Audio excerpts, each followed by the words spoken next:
Hello everybody and welcome to the Zerg vs. Zerg game on Blistering Sands. In the top right corner, spawning as the blue Zerg, you will see Dimaga, and on the lower left you will see Mardow, spawning as the green Zerg. And this was part of the Go 4 SC2. It's a weekly tournament that were held every Sunday and Wednesday or something like that, I believe.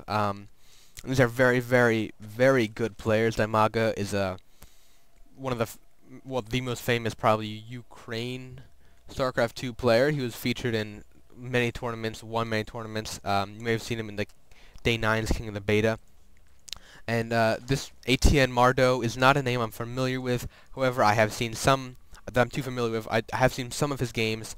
I do know he is a very, very competent player of StarCraft 2. And you see him right there doing the extractor trick, allowing him to get 11 over 10 drones before he gets his Overlord, and Dimaga, not doing that, decided to go for this earlier second Overlord at 9 instead. Personally, I do this earlier 9 Overlord because if I mess up the extractor trick, it's definitely worse. But a pro doing the extractor trick versus a 9 Overlord, I'm not 100% sure which one is better. You will see Dimaga scouting out Mardow as Mardow is sending his own drone out towards Dimaga to see what he can see in Dimaga's base. And right about now you should see a spawning pool coming down right from Mardow, and Dimaga not doing the same thing, instead moving a drone out, perhaps trying to get his expansion. Mardow sees the drone pass him by, realizing that he missed the drone going out for the hatchery, and now sees that Dimaga went for a hatchery before a spawning pool in a Zerg vs. Zerg matchup, which is definitely not the norm. Oftentimes, it's just not safe to get an expansion in a Zerg vs. Zerg matchup, as that'll allow your opponent to get more Zerglings than you. His spawning pool's up way earlier, he'll be able to pump out more Zerglings earlier on, get his speed earlier, and have an all-around more offensive army in the beginning of the game. And if you lose your hatchery, then you'll be just way behind. So Dimaga doing somewhat of a ballsy move right here, but if executed well, I'm sure Dimaga has practiced his build on many occasions, will be able to be quite successful.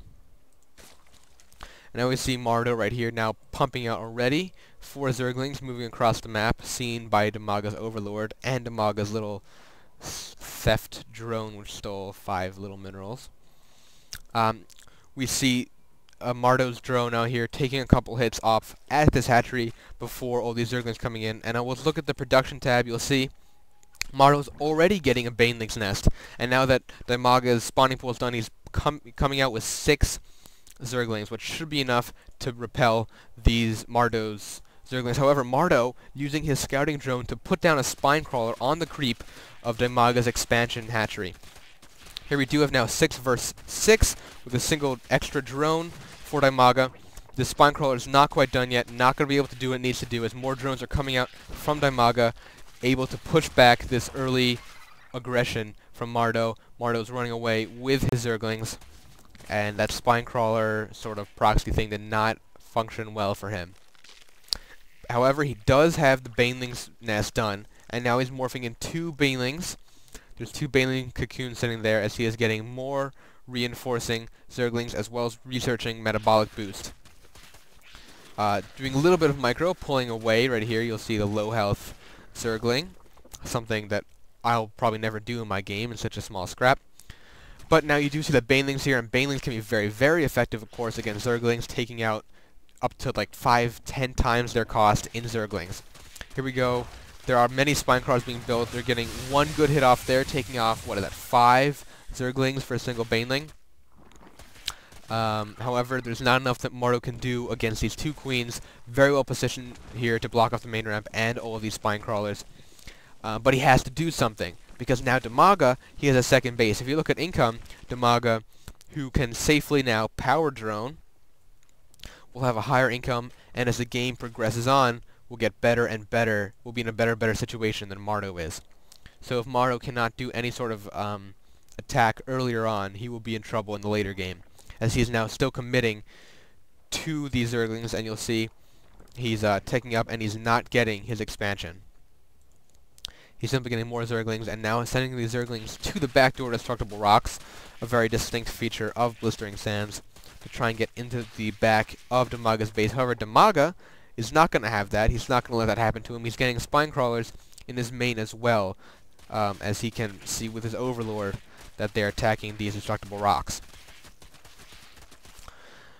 Looking at the income now, you will see that Dimaga, even though he has less harvesters, has a better income because he can have 2 less saturated base as opposed to 1 oversaturated base. And you'll see out front he's doing something very nice, positioning his Zerglings in a sort of concave spread out, so they'll be able to get a better surround on Mardow's incoming Zerglings if Mardow was to attack. You'll see another Spinecrawler brought to the back as these destructible rocks are coming down. Dimaga preparing very, very well against this incoming attack. Looking at the armies, they are very, very similar. However, if Mardow were to go on an offensive, of course, going against all these spine crawlers and queens is not what he wants to do. And looking again at just the superb queen placement by Dimaga, making it really difficult for any Zergling run-bys behind that line. Breaking down destructible rocks, running in, Mardow wants to probably do some damage, scouting out with a single Zergling first. We'll see that there are these spine crawlers here and that he cannot really do any damage at the back door. Now he's going to move into the front to see what he can see. Again, 2 more spine crawlers. Nothing that he can do. Now in his base, you'll see that he does now have a Spire. Spire is the next natural step to go to in the Zerg vs. Zerg, as the early anti-air of Zerg is definitely not the best, just the queens. So if you can get enough Mutalisks first, you will often be in quite an advantageous position. And finally, Mardow is now getting his expansion quite a while after Dimaga got his own. Now Dimaga is getting a Roach Warren, still staying at tier 1, even though he probably can assume, he doesn't know, but he can probably assume that Mardow is going Spires. He's staying at tier 1, he's not panicking. Instead, he's doing something that you do not see Zerg players do often enough, is to get extra queens to protect against the threat of air. He already has 3 queens, he's producing another. Actually, he has 4 queens. Sorry, he has 5 queens now, and producing even more. You'll see these Mutalisks in the middle trying to do damage, but all these queens, especially queens with lots of energy to transfuse, are actually very, very good against these Mutalisks. Coming in the back, trying to pick off a couple drones, only managing to take out 1, 2 drones. And with these Spore Crawlers and with all these queens, he's really going to need quite a lot of Mutalisks in order to do any damage. The Observer pinging, an Overlord of Dimaga just got popped there, which does mean, though, that Dimaga has sight of this expansion being built. Dimaga now getting both the extractors of his expansion. Perhaps going to saturate those, and looking at the production tab, he is now getting an infestation pit as well as an Hydralisk den. Now the Zerg missile attack will help both his roaches and his Hydralisk, and also increase the damage of the anti-air for the queen, which is quite beneficial too. And now getting an Overseer, perhaps for changelings as well. Now we see Mardow, who is still at a lower income because of his early aggression, not be able to get his expansion up earlier. He's trying to do damage because he needs to do something now. Otherwise, the increased income of Dimaga will really start to take a toll on Mardow. So he's coming in, trying to see what he can do with this effective group of Mutalisks. But you'll see 3 queens right there is all it takes, especially with extra energy, to repel that force of Mutalisks. Especially as Spore Crawlers are being built, so there's very little that Mutalisks will be able to do. He's producing now a Spine Crawler, just sitting here.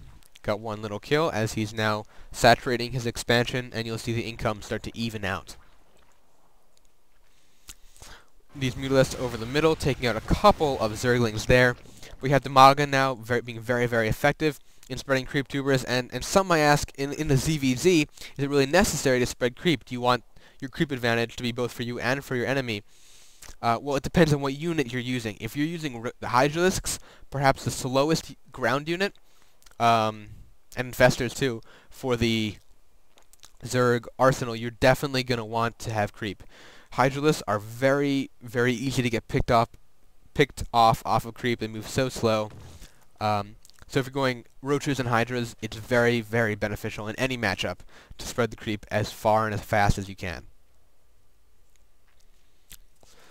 Looking again at the production, we're getting the Tunneling Claws and Burrow. So the Burrow and the Burrow move for these roaches for Mardow, as he's now massing up many, many roaches, focusing his army towards the roaches, trying to get one last, perhaps, surprise aggression with this Burrow move.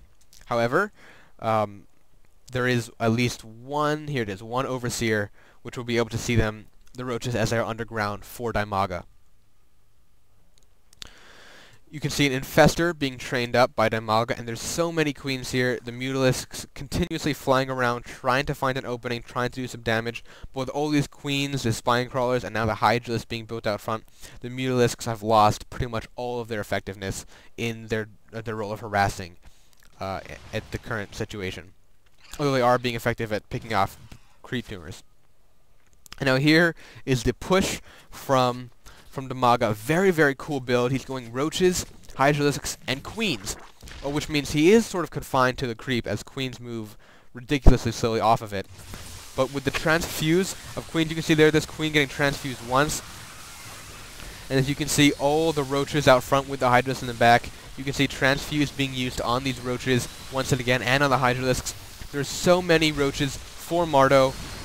However, they have less upgrades. As you can see, they're only 1-0 compared to the 2-1 of Dimaga, and the Hydralisk can just do so much damage to the roaches that Mardow really did not have a chance in that encounter, especially with the transfusion support from these queens. As you'll see, Mardow is back in his base, trying to mass up more roaches, trying to survive, although you can look at his army count, it is significantly smaller than that of Dimaga's. Dimaga now does have a single Infestor, as well as queens. So many queens in his base. Something like Roach Hydra. Roach Hydra is a very typical build. Now Roach Hydra Queen, that is an interesting build. Something that Dimaga, that only a great player like Dimaga would be able to execute so well. Trying to spread the creep, as you can see, these queens move so damn slow off of creep that it is really necessary to be on creep. And now Dimaga pushing his advantage. This is something that's very important. When they push out, he can get 2 more expansions. Now looking at the battle, all these roaches were burrowed, but there is this Overseer preventing the roaches from getting any good burrow movements on. Now these queens, these hydralisks, these roaches are moving in to attack Mardow's forces. And as you can see, there's just...